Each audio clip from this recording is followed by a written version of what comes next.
I'm not a lawyer. I'm not here to give any legal advice, but I'm pretty good at reading legal documents and understanding policing. So I try to always center anything that I'm talking about on my interpretation of what I'm reading and not project any kind of inexperience or mislead people in any kind of way that I know something or that I'm pretending to be something. This is just stuff I read. But one of the things that has been the most disturbing to me, and this is why I stopped voting Republican, after 9/11, in 2002, we passed a thing called the Patriot Act. The Patriot Act was the biggest walkback of personal rights, Fourth Amendment rights to protection that has ever happened in America, okay? This is what Edward Snowden was talking about when he realized that the government is spying on us without warrants. The Fourth Amendment of the Constitution says that we should be protected from unlawful searches and seizures from the government, right? We've all watched a lot of cop shows, okay? And we've all seen the sassy talking person with the hand on the hip, or we've all seen the video of someone like owning a cop or whatever. None of that stuff's gonna work with these boys. I would not recommend it. So, but throughout the week, there's been a lot of videos of interactions on the street with the ICE officers that are here in Minneapolis. And in 2 videos, I heard them mention the same statute. They were like referencing a statute. And I'll say it a couple times so that you can look it up for yourself, okay? Again, I'm never here to spin things. I'm here to just share the pattern recognition that I'm having, okay? 18 USC 111, 18 USC 111. Assaulting or resisting a federal officer. When they're assessing whether you are assaulting or resisting a federal officer, there are levels, right? There's nonviolent, there's openly violent, right? Aggressive, that's pretty easy to see. There's involuntary, but one of the things that they're looking for as a litmus test is that it was willful or if it was intentional, okay? So this is when you're saying intentional, you know, this is where premeditation can come in. Here are some of the things in 18 USC 11 violations of this act. They fall into about 4 categories: physical assault, resistance, resisting arrest, resistance, intimidation, or interference. Physical assault and resistance, I think we're all pretty clear on what those are. 3 and 4 are very interesting to me. Intimidation.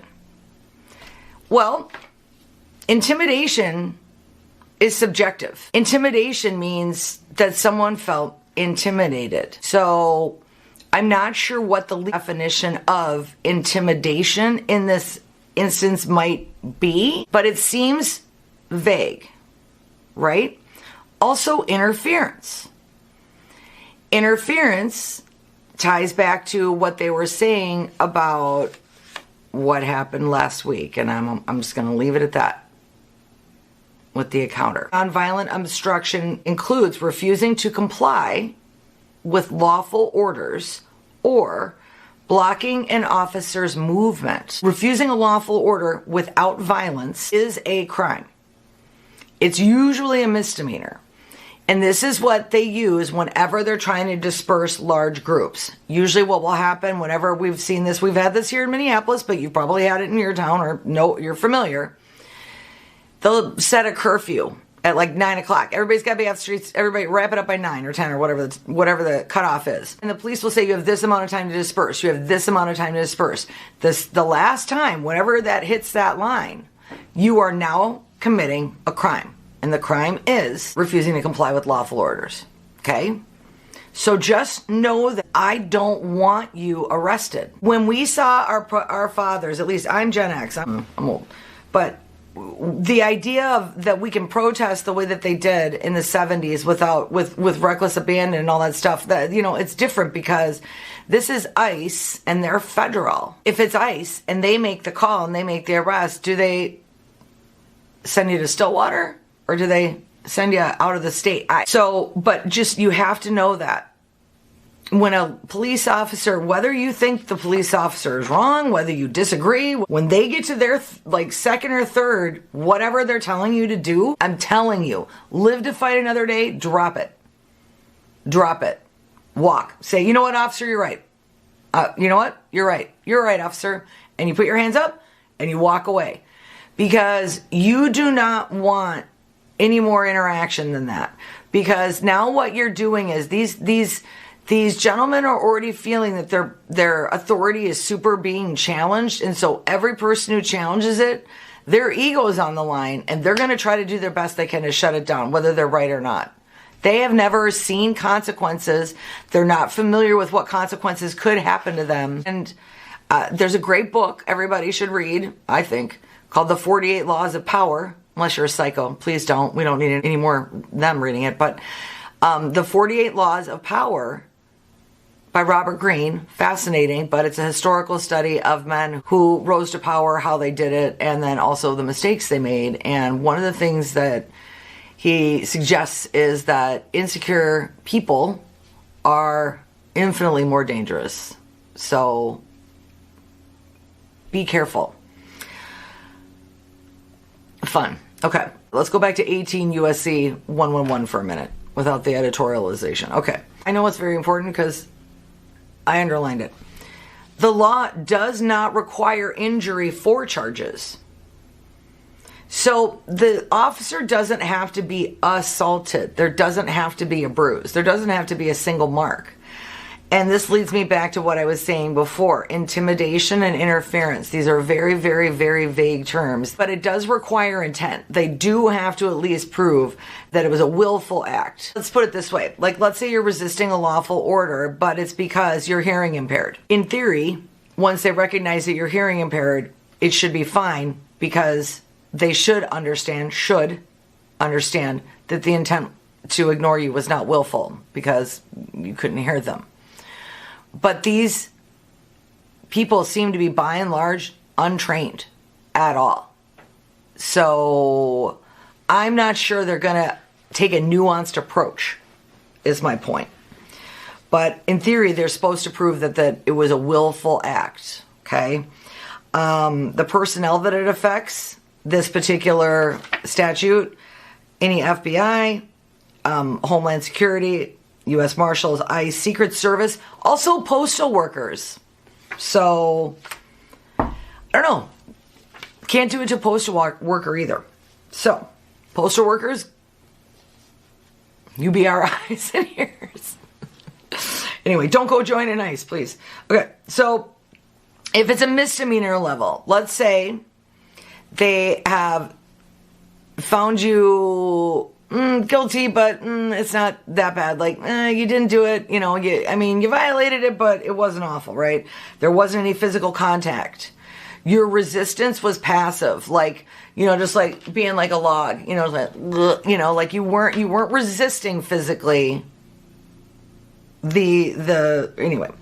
Or verbal defiance. Verbal defiance can also fall into the category of misdemeanor. Sudden, impulsive resistance or reflexes should negate the charge. Because it should show, they should understand that it wasn't willful, that like anytime someone grabs you from behind that you don't see them, your first reaction is going to be to pull your arm away. Again, not sure these guys are going to be so careful or nuanced with it, but in theory, that's how it's supposed to break down. Nonviolent resistance. Up to 1 year in federal prison. And up to $100,000 in fines. Or both. That's insane. And that's because this is a federal officer. I don't know what the charges would be for a misdemeanor resisting an officer without violence in Minnesota. I should look it up. Maybe I should have looked it up before I did this, but $100K. So I'm going to go into what it is if it's a felony in a minute. But this is just me reading what they have. Please do your own research and look into it. But I wrestled with doing anything about this subject because I don't want to discourage people from protesting. But I'm here to tell you, whether you guys believe that they have the authority or the right to do this, they don't have the right to do it, but they have the authority, at least for the moment. They do. And once you're in their system, you're in their system. And you can either get a public defender, which will not have hardly any time for your case. Obviously, they're completely overworked. Or you can hire your own criminal defense attorney. And criminal defense attorneys are not cheap, not good ones. So, and that's to fight a misdemeanor. Okay? So, the other thing I want to say before I forget, the Capitol buildings in every state are built intentionally with a huge front lawn. That is the place to express our frustration. Okay? You're in good shape there. Okay? So if you are a person who wants to come out and participate, but you are not comfortable going into a neighborhood and doing one of these smaller ones, go to the Capitol. Again, I don't want to discourage anybody from this, but anyway, okay. Felony. So this would involve any kind of an aggravated charge, something above misdemeanor, generally involving a weapon or something that can be perceived as or used as a blunt object, okay? So it doesn't have to be necessarily a weapon outright. Obviously, any kind of sharp objects, right? But also, too, is included any object capable of causing harm, capable of it. Not using it, but capable of it when used aggressively or bluntly. But again, they can charge you even if no injury occurs to the officer, okay? So being in possession of any object while you're resisting, whatever reason, any object you possess that could be used aggressively or bluntly, right? So that could be a pole. That could be a mag light. That could be a lot of things. Any blunt object that could be used. And again, there does not have to be an injury to the officer. Okay. I think I doubled down on that one. All right. So if it's a felony, they have to prove that it's willful. They have to prove that you either physically resisted, you were in possession of something that could be perceived as a weapon. The original 4 violations I gave you at the beginning: physical assault, resistance, intimidation, or interference. So that's why I want people to observe, but you've got to do it with distance. Stay in your car. Keep the doors locked. Roll down your window. So if they've determined it's a felony. Maximum sentence, 20 years. 20 years in federal prison. $250,000 fine, or both. Okay? So the idea that they've been planning on us, they're afraid of us doing what the J6ers did. They saw their own footage. They're not going to let us walk around with poles and pepper spray and, ammunition. No. That's just for them. Okay. Felony charges are also more likely to be brought if you have a prior record. So if you have a prior record, or you've had any other dust-ups, any kind of an assault charge, any kind of, any other police altercations, they may bring it to a felony level. They're not playing. It's not, the Fourth Amendment is gone. They really don't have to work too hard they're here to make arrests, not cases. They're not trying to sort it out. Anyway, some of the mitigating factors of the charging, whether it would be felony level or misdemeanor, the circumstances of the encounter, was there sustained aggression, like striking multiple times, right? Was there a substantial risk of an escalating situation? Now that's another vague one.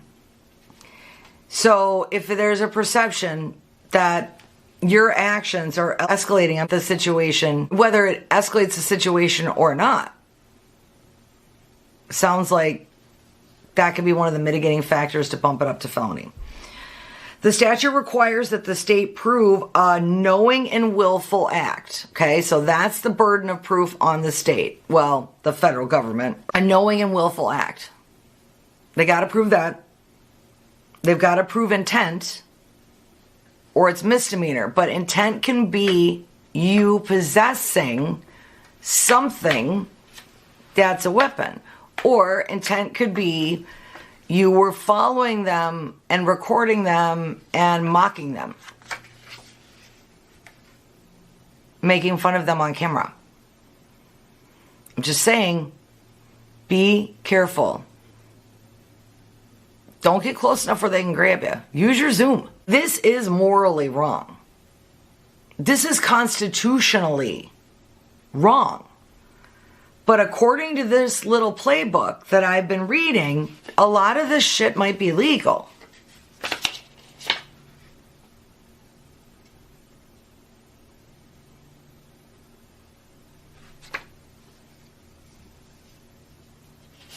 Okay.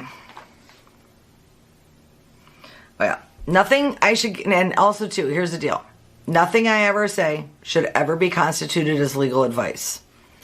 I am just pointing out where I believe you've got to be careful. And knowing your rights doesn't mean what it used to mean anymore. The quickest way right now to probably get one of these guys to violate your rights is to say that you know them. So here's a couple things that I would advise you if, for some reason, you are swept up. You're at a protest, they pull you, whatever. You're a U.S. citizen, you're swept up, you're in there. What now?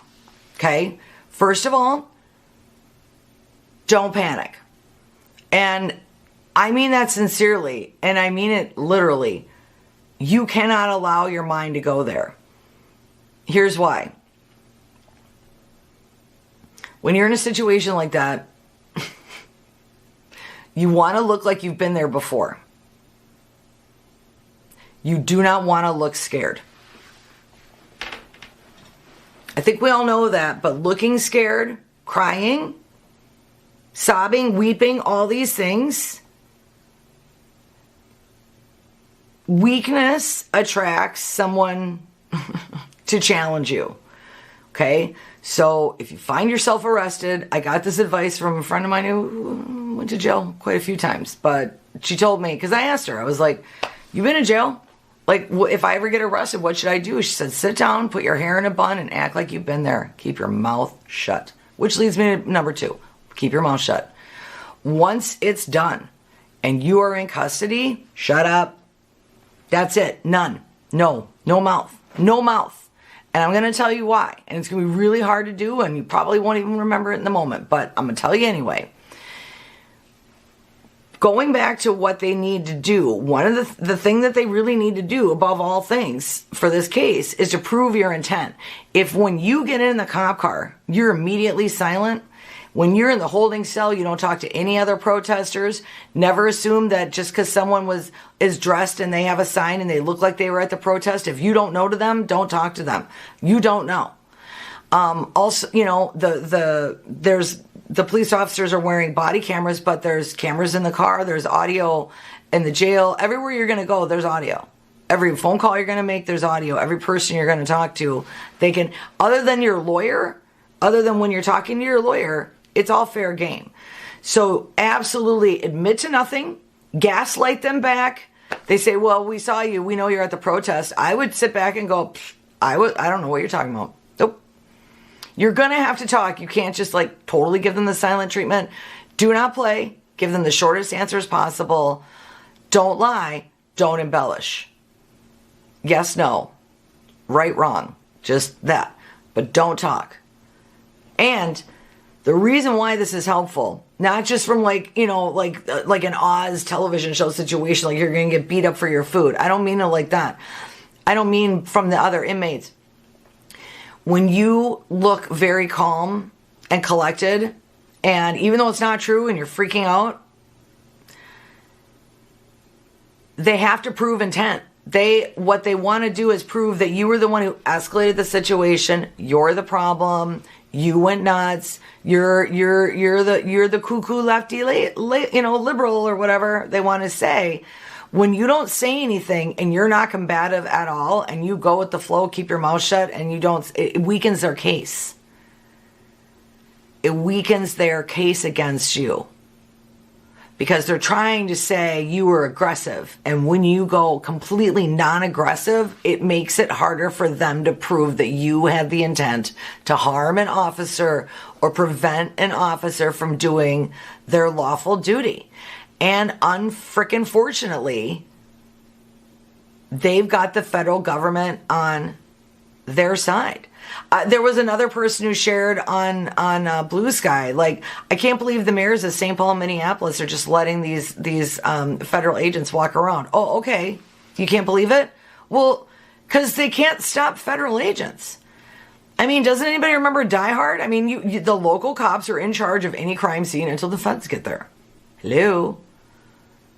The mayor, the idea that the mayor of any town can tell the feds to just pound sand and get out of his town is some old West shit, and it ain't possible. Can't.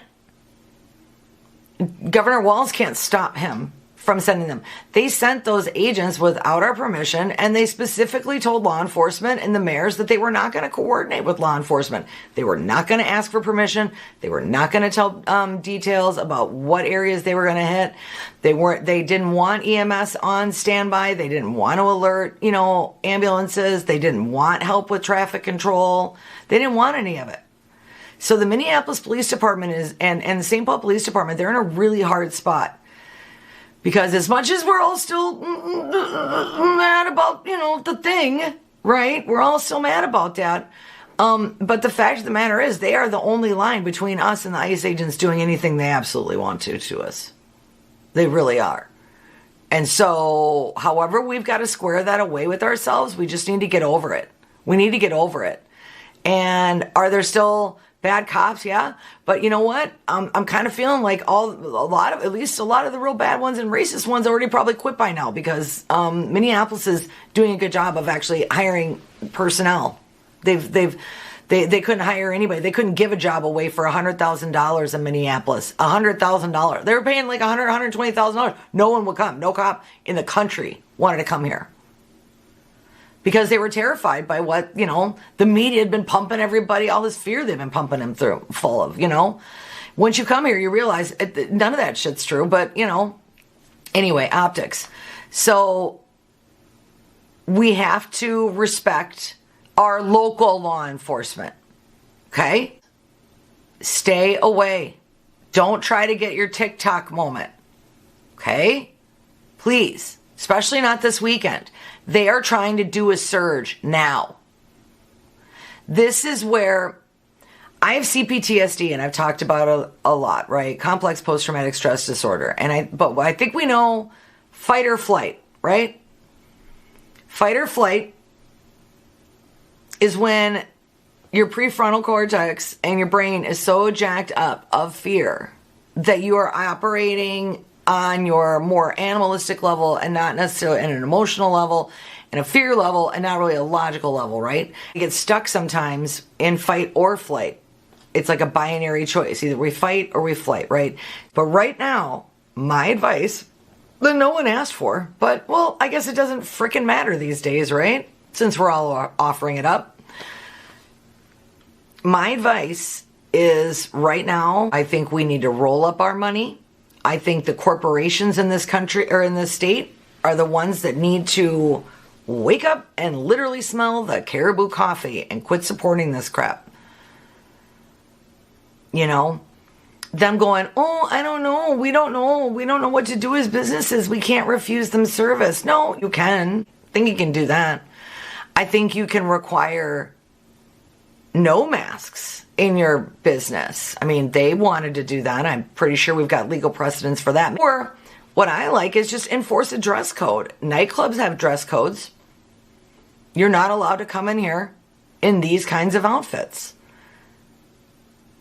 And if you are on the job and you are dressed that way and then you got to use the drive-thru. You just can't come into the lobby.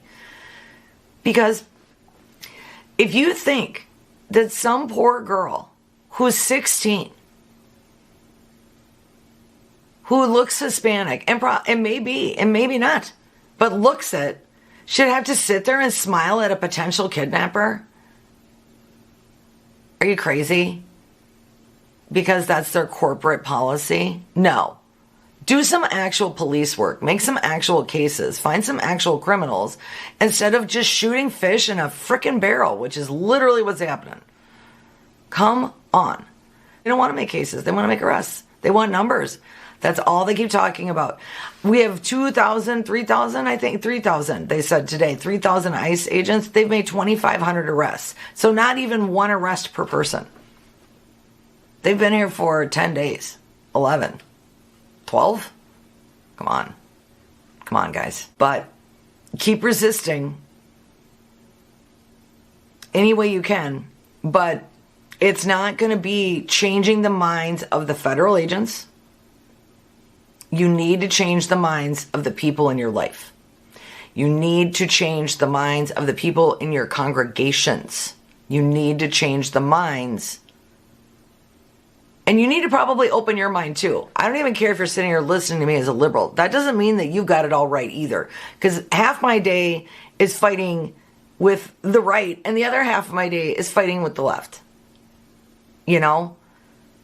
All the language policing, all of the, I'm sick of it. I'm tired of it. You know? Let's all get on the team for the big win. Okay?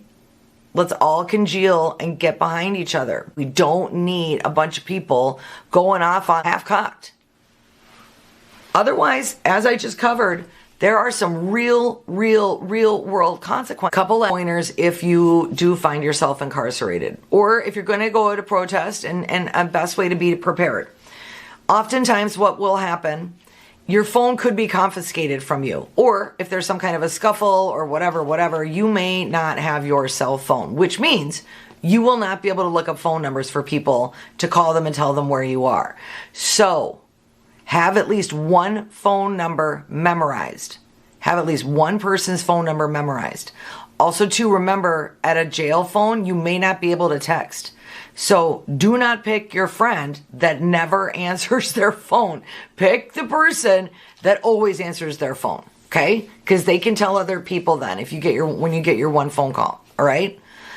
If you're bad at remembering phone numbers, don't worry about it, but write it on your arm on a Sharpie or on a piece of paper, something that you would have, because if the phone gets destroyed, you don't know, okay? But they may confiscate it and you won't get in your phones. And most people are not listed in the phone book anymore, and you can't even find phone books anymore. So will they give you access to the internet to look up people's phone numbers? Maybe.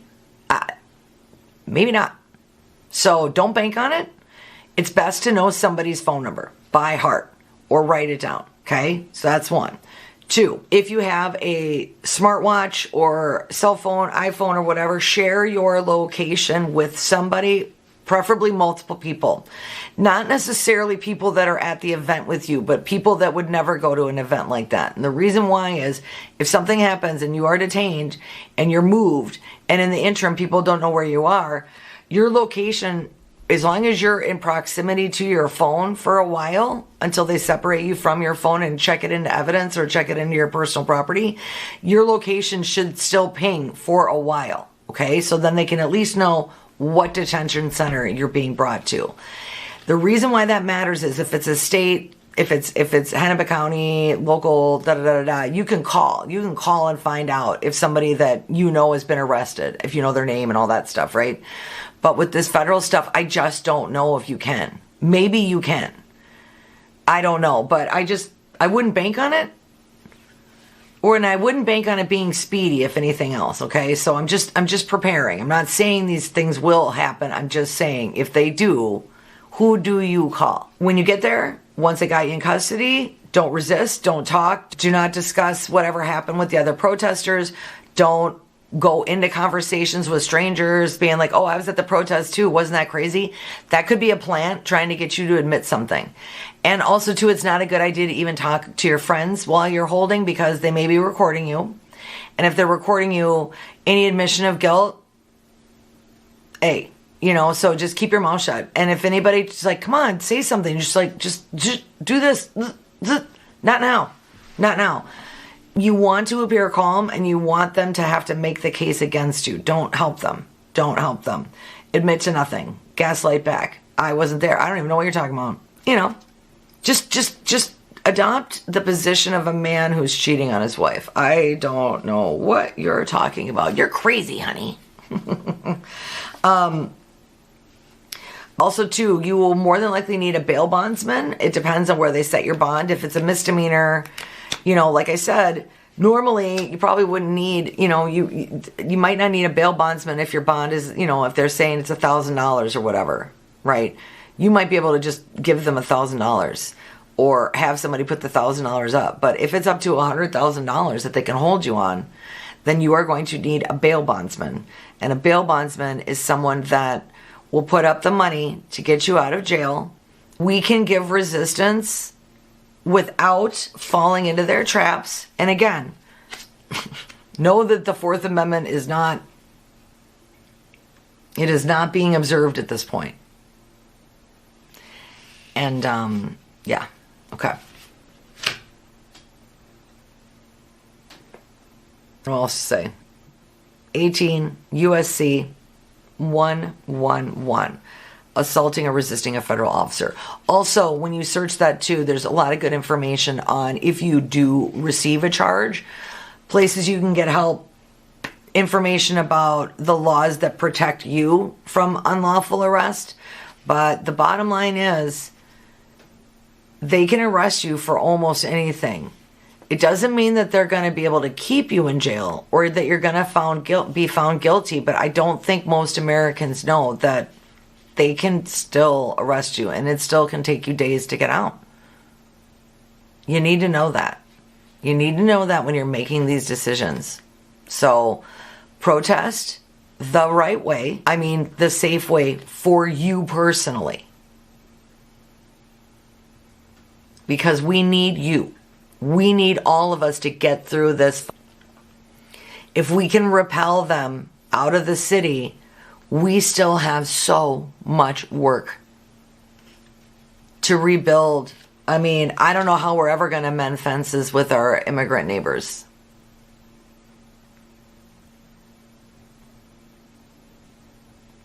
I wouldn't trust us again, would you? No. No. You know, and how do they know who's on the right side, who's not? They don't. Just like ICE doesn't know who's on the right side and the wrong side at the communities they're targeting. So making it about us, white people in Minnesota, and centering it on us is pretty shitty. We should do what's asked of us without trying to drive the narrative ourselves. Okay? Because then we kind of sound like the other team. All right? Okay? Not trying to shame, but I just felt like that needed to be said. And God bless America. God bless the United States. Blessed be the fruit.